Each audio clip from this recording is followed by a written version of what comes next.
Hi friends, ഈ വർഷം പുറത്തിറങ്ങിയ തുടരുമെന്ന മോഹൻലാൽ സിനിമയിൽ ഞാൻ കണ്ടെത്തിയ കുറച്ച് ഡീറ്റെയിലിംഗുകളെ കുറിച്ചാണ് ഇന്ന് ഈ വീഡിയോയിൽ പറയാൻ പോകുന്നത്. തുടരുമെന്ന സിനിമ നിങ്ങൾ ഇതുവരെ കണ്ടിട്ടില്ലെങ്കിൽ ദയവായി ഈ വീഡിയോ സ്കിപ്പ് ചെയ്യുക, കാരണം ഇതിൽ ഒരുപാട് സ്പോയിലേഴ്സ് ഉണ്ട്. ഈ സിനിമ ജിയോ ഹോട്ട്സ്റ്റാർ OTTയിൽ പോയാൽ കാണാൻ സാധിക്കുന്നതാണ്. അപ്പോൾ സമയം കളയാതെ നേരെ വീഡിയോയിലേക്ക് പോവാം.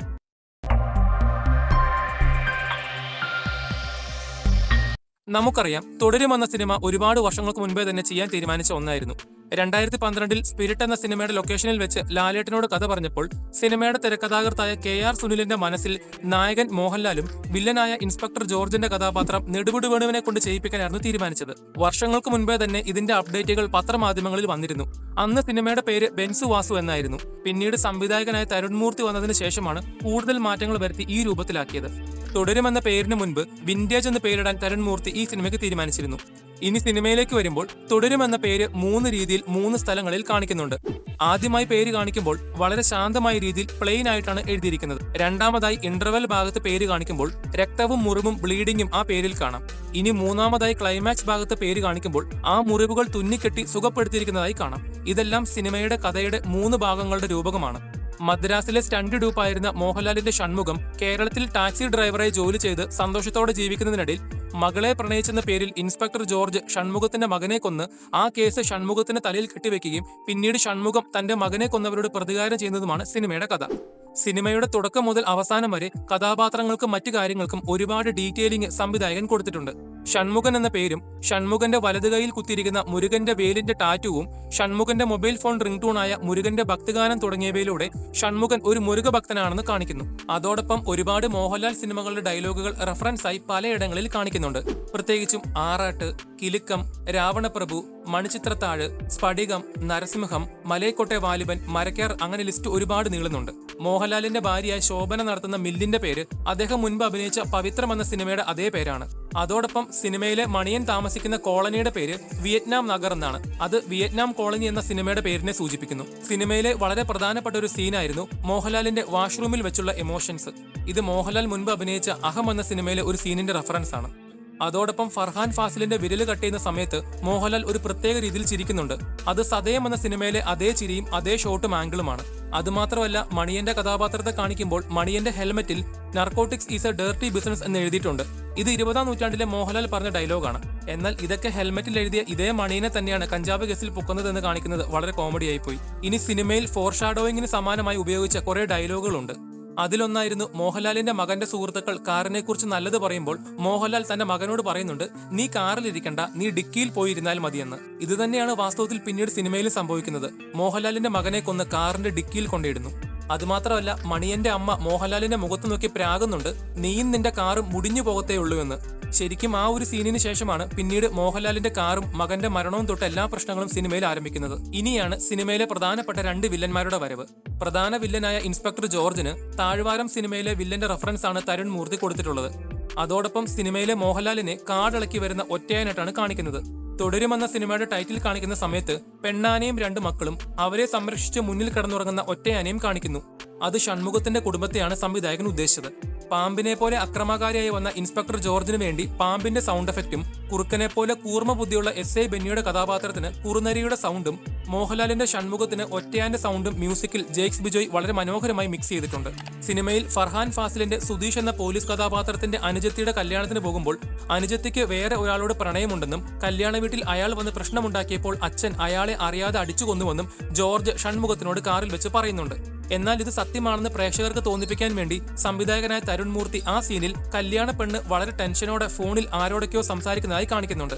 അതോടൊപ്പം വിവാഹ വീടിന്റെ പുറത്തായിട്ട് കള്ളലക്ഷണത്തോടെ നിൽക്കുന്ന അർജുൻ അശോകന്റെ കഥാപാത്രത്തെ കാണിച്ചപ്പോൾ ആ കഥ സത്യമാണെന്ന് പ്രേക്ഷകർ ഊഹിച്ചു. കാടിനുള്ളിൽ വെച്ച് ഷൺമുഖത്തിനെ ചീത്ത വിളിക്കുന്ന പിക്കപ്പ് ഡ്രൈവറായി കാണിച്ചത് മരണപ്പെട്ടുപോയ സിനിമയുടെ എഡിറ്ററായ നിഷാദ് യൂസഫിനെയാണ്. വില്ലനായ ഇൻസ്പെക്ടർ ജോർജിന്റെ മകൾ മേരിയുമായി ഷൺമുഖത്തിന്റെ മകന് പ്രണയമുണ്ടെന്ന് സിനിമയിലെ പല ഭാഗത്തായും കാണിക്കുന്നുണ്ട്. ഷൺമുഖനും കുടുംബവും വീടിന്റെ ഉമ്മറത്തിരുന്ന് ഭക്ഷണം കഴിക്കുന്നതിനിടയിൽ ഷൺമുഖത്തിന്റെ മകന്റെ ഫോണിലേക്ക് മെസ്സേജും കോളും വരുന്നുണ്ട്. അതിനുശേഷം മകൻ ഷൺമുഖത്തോട് പറയുന്നുണ്ട്, കഷ്ടപ്പെട്ടിട്ടാണെങ്കിലും പ്രണയിക്കണമെന്ന്. അതുമാത്രമല്ല, സിനിമയിലെ പാട്ടിനിടയിൽ സിഗരറ്റ് വലിച്ചുകൊണ്ട് ഫോണിൽ സംസാരിക്കുന്ന ഷൺമുഖത്തിന്റെ മകൻ ഞങ്ങളുടെ ഫാമിലിക്ക് എന്താണ് കുഴപ്പമെന്ന് പറയുന്നുണ്ട്. ഇതൊരു പക്ഷേ മേരിയോട് സംസാരിക്കുന്നതിനിടയിൽ പറഞ്ഞ വാക്കുകളായിരിക്കാം. ഷൺമുഖൻ തന്റെ കാറ് വിട്ടുകിട്ടുന്നതിന് വേണ്ടി ഇൻസ്പെക്ടർ ജോർജിനെ കാണാൻ വരുമ്പോൾ ജോർജ് തന്റെ മേശയിലിരുന്ന ഒരു ഹെൽമെറ്റ് നൈസായി എടുത്ത് താഴത്തേക്ക് എടുത്തു വെക്കുന്നുണ്ട്. ഇത് ഷൺമുഖത്തിന്റെ മകനെ അടിച്ചു കൊല്ലാൻ ഉപയോഗിച്ച ഹെൽമെറ്റാണ്. ഇനി സിനിമ കണ്ട പ്രേക്ഷകർക്ക് കൺഫ്യൂഷൻ വന്നിട്ടുള്ള ഒരു എലമെന്റ് ആയിരുന്നു കാറിന്റെ ഡിക്കിയിൽ കിടന്ന ഷൺമുഖത്തിന്റെ മകന്റെ പേഴ്സ്. പേഴ്സ് എങ്ങനെ കാറിന്റെ ഡിക്കിയുടെ ഉള്ളിൽ വന്നു എന്നതിന്റെ ഉത്തരം സംവിധായകനായ തരുൺ തന്നെ പറയുന്നുണ്ട്.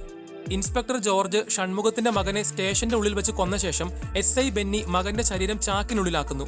ഓർക്കുക, അപ്പോഴും ഷൺമുഖന്റെ മകന്റെ യൂണിഫോം SI ബെന്നിയുടെ കയ്യിലുണ്ടായിരുന്നു. പിന്നീട് കുട്ടിച്ചന്റെ കടയിൽ SI ബെന്നി വന്നിട്ട് പോകുമ്പോൾ ടിവിയിൽ ഒരു പത്രവാർത്ത കാണിക്കുന്നുണ്ട്. ഉരുൾപൊട്ടലിൽ കിടന്ന ചാക്കിന്റെ ഉള്ളിൽ കണ്ട യൂണിഫോമിനെ കേന്ദ്രീകരിച്ച് അന്വേഷണം ആരംഭിച്ചുവെന്ന്. അപ്പോൾ ചാക്കിനുള്ളിൽ ഷൺമുഖത്തിന്റെ മകനെ ഇട്ടതിനോടൊപ്പം യൂണിഫോമും SI ബെന്നി ചാക്കിനുള്ളിൽ ഇട്ടിരുന്നുവെന്ന് നമുക്ക് അതിൽ നിന്ന് മനസ്സിലാക്കാം. പിന്നെ ബോഡി എടുത്തുകൊണ്ട് പോകുന്ന സമയത്ത് ചാക്കിന്റെ ഒരു ഭാഗം കീറി കാല് പുറത്തേക്ക് വന്നത് കാണിക്കുന്നുണ്ട്. അപ്പോൾ കീറിയ ചാക്കിലൂടെ ബോഡി എടുത്തുകൊണ്ട് പോയപ്പോൾ പേഴ്സ് ആ ഓട്ടയിലൂടെ പുറത്തു വന്നതാകാനും സാധ്യതയുണ്ട്. ഇനി സിനിമ കണ്ടപ്പോൾ ഒരുപാട് പേർ സോഷ്യൽ മീഡിയയിൽ കുറിച്ച ഒരു പരാതിയായിരുന്നു, വേണമെങ്കിൽ മോഹൻലാലിനെ കൂട്ടാതെ ജോർജിനും ബെന്നിക്കും ഷൺമുഖത്തിന്റെ അംബാസഡർ ഓടിച്ച് ബോഡി കൊണ്ടുപോയി കളയാമായിരുന്നു. പിന്നെ എന്തിനാണ് ഇൻസ്പെക്ടർ ജോർജ് ഷൺമുഖത്തിനെ നിർബന്ധിച്ച് കാർ ഓടിപ്പിച്ച് അവരുടെ കൂടെ കൂട്ടിയത് എന്ന്. ശരിയാണ്, ലോജിക്കലി ചിന്തിക്കുമ്പോൾ അതിന്റെ ഒന്നും ആവശ്യമില്ലായിരുന്നു. എന്നാൽ ഇവിടെയാണ് മറ്റൊരു ട്വിസ്റ്റ്.